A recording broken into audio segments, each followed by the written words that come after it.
Think back to your last real argument. Not a minor disagreement, but a real conflict. Feel it for a moment. The heat rising in your chest, the clenching in your jaw, the way your mind races, desperately searching for the perfect counterattack, the one killer fact that will prove you are right.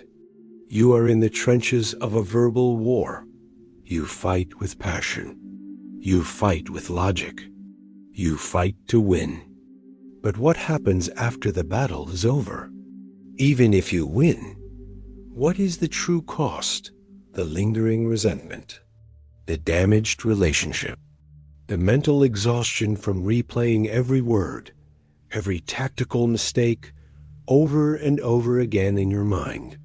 You won the battle, perhaps, but you have lost your peace. The war rages on inside you.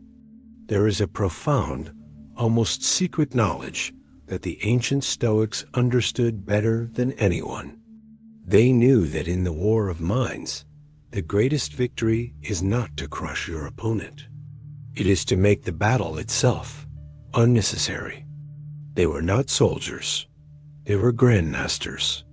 They saw conflict not as a chaotic brawl, but as a game of chess, governed by strategy, foresight, and a deep understanding of human nature. Today, you will learn to see the board as they did.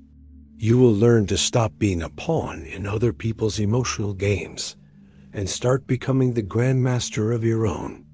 This is not a guide to arguing better. This is a guide to transcending argument altogether. This is the Stoic art of war. The Stoic art of war, how to win without a fight. We're not here to hand you a bag of random tricks.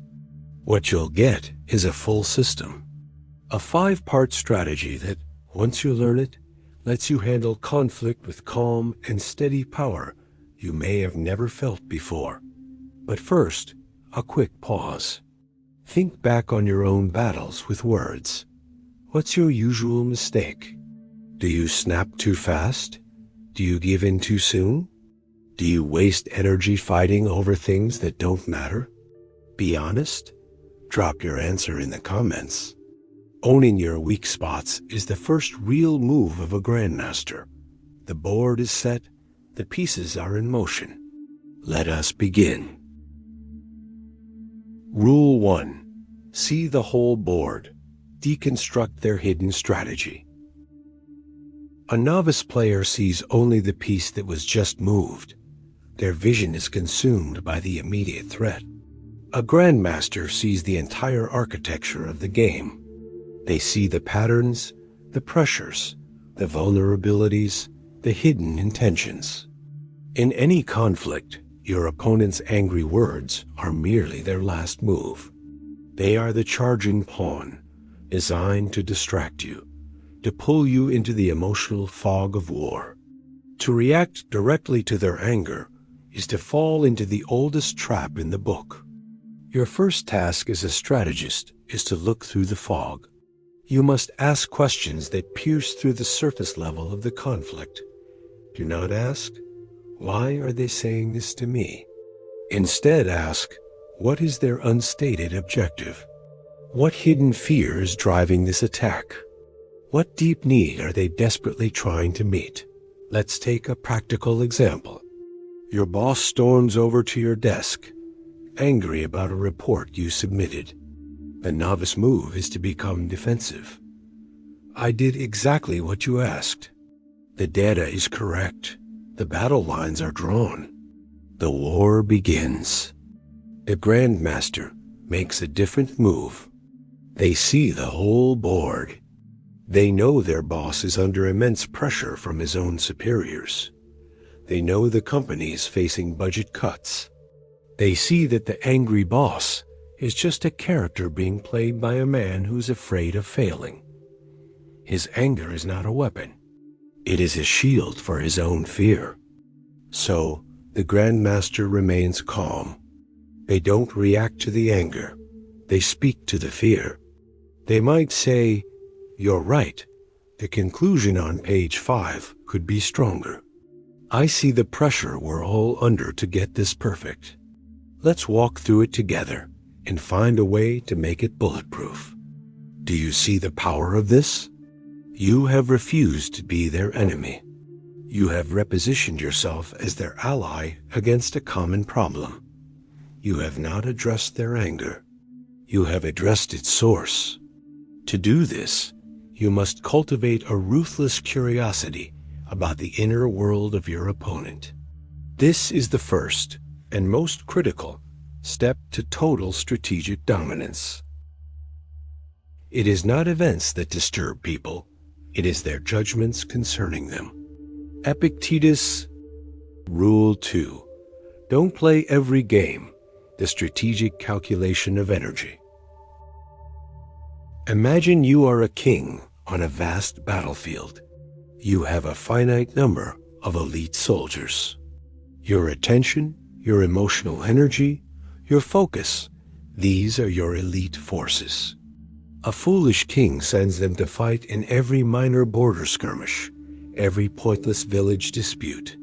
He wins a few small victories, but his best soldiers are exhausted, wounded, and unavailable when the truly decisive battle arrives. His kingdom falls. A wise king, a Stoic king, understands the brutal economy of war. He knows his energy is his most precious resource.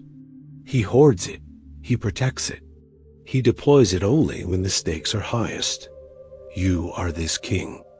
Every day, you are presented with dozens of invitations to battle. A political argument on social media. A snide comment from a relative at a family dinner. A stranger who takes your parking spot. The novice player feels compelled to engage. Their ego is on the line. They must prove they are right. They send their elite soldiers their precious focus and peace of mind into a battle that has no prize. Even if they win, they have lost because they have spent a priceless resource for a worthless victory.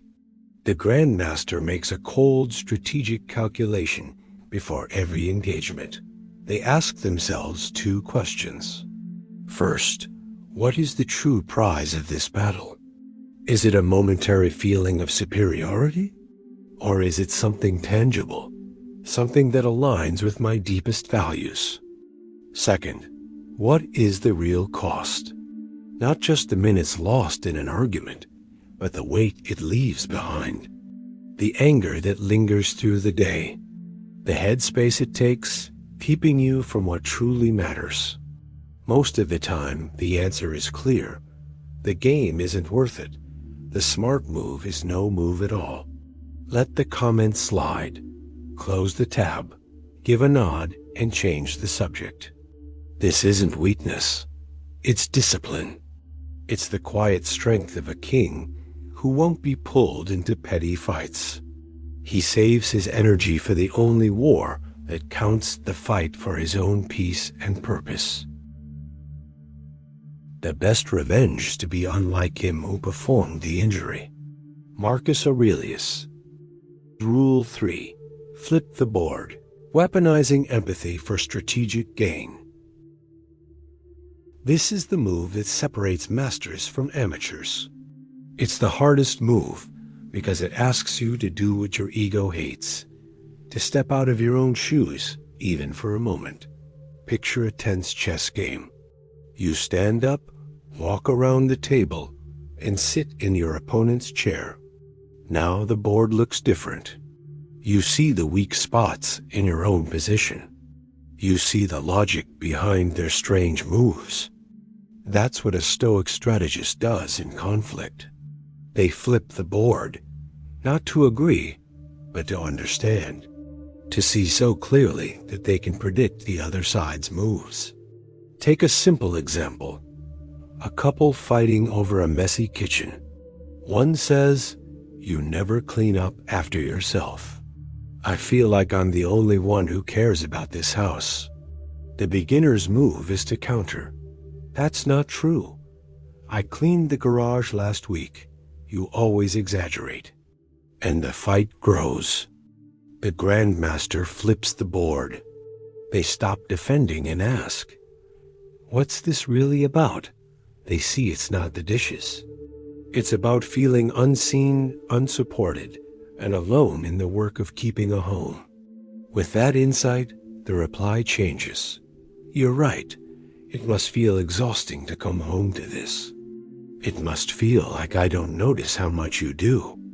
Let's clean this up and then figure out how to share the load better." The game shifts. The partner feels seen. The fight cools. You haven't surrendered. You've claimed the higher ground. You solved the real issue, not just the surface. This is the power of weaponized empathy, the most subtle and most devastating tool in the Stoic arsenal. Rule 4. Control the center, the unifying power of a shared objective. In chess, the 4 central squares of the board are the most critical territory. The player who controls the center can launch attacks in any direction. They control the flow of the entire game. In a conflict, the center is the one thing you and your opponent can both agree on. It is the shared objective, the common ground. When an argument begins, you are on opposite sides of the board. The atmosphere is you versus me. The Grandmaster's goal is to immediately reframe the entire conflict into us versus the problem. This is achieved by relentlessly searching for and then seizing a point of agreement, no matter how small. Think of a negotiation with a client who thinks your price is too high. The novice move is to justify your price. Our quality is superior. Our service is the best. This is a push-pull dynamic. The Grandmaster controls the center. They say, "I think we can both agree that the most important thing is for this project to be a huge success and deliver a massive return on investment for you. Let's start there. Do you feel the shift?" The client has to agree. Now, you are no longer adversaries haggling over a price. You are 2 partners looking at the same problem. How do we make this project a massive success within the available budget? The entire psychology of the interaction has been transformed. You must become a hunter for common ground. In every disagreement, there is a hidden, shared desire, a desire for respect, for security, for a successful outcome, for a peaceful home. Find it, name it, make it the center of the board. Once you control the center, you control the game. It is from this position of shared purpose that all lasting solutions are born. What is bad for the hive is not good for the bee. Marcus Aurelius. Rule 5. The Grandmaster's sacrifice, winning by letting go of the need to win. We've reached the last and strongest idea. It looks like giving up, but it's really a show of strength. The sacrifice. In chess, a master may give away a key piece. It could be a knight, a bishop, or even a queen. To a beginner, it looks like a huge mistake. To the master, it's a plan. The loss sets up a bigger gain and can lead to checkmate a few moves later. In conflict, your most valuable and most treacherous piece is your ego. It is your burning desire to be right, your need to have the last word, your desperate craving to see your opponent admit defeat. The ultimate Stoic move is to willingly sacrifice this piece. When an argument reaches a fever pitch, when you feel that primal urge to deliver the final crushing blow, you pause. You see your ego on the board, demanding to be played, and you choose not to. You offer a concession. You apologize for your part in the conflict. You say the 3 most powerful words in any disagreement. You might be right. To your opponent, this looks like you are folding. To the ego, it feels like a death. But strategically, it is a masterstroke. You have just sacrificed your ego to win the war for your own tranquility. What happens when you do this? The tension evaporates. The opponent's defenses crumble because there is no longer anything to fight against. You have ended the game on your own terms. This is the final secret of the Stoic art of war. The real battle is never against the person in front of you. The real battle is always against the irrational, ego-driven, approval-seeking parts of yourself. Every conflict is simply a training ground, a dojo for the mind. When you master the art of sacrificing your own need to win, you achieve a level of freedom and power that is unimaginable to the novice player. You can no longer be pulled into pointless fights. You can no longer be manipulated by those who thrive on drama. You have achieved the ultimate checkmate, not over them, but over your own lesser self. See the whole board. Don't play every game. Flip the board, control the center, and make the sacrifice. This is the Gambit, a 5-part system for navigating the conflicts of life, not with brute force, but with the elegant, untouchable grace of a Grandmaster. This is not a path of weakness. It is a path of supreme, disciplined strength. It is the understanding that the ultimate victory lies not in changing your opponent's mind, but in mastering your own. It is the realization that you have the power to protect your inner peace, your citadel, from any and all external chaos. The board is always there.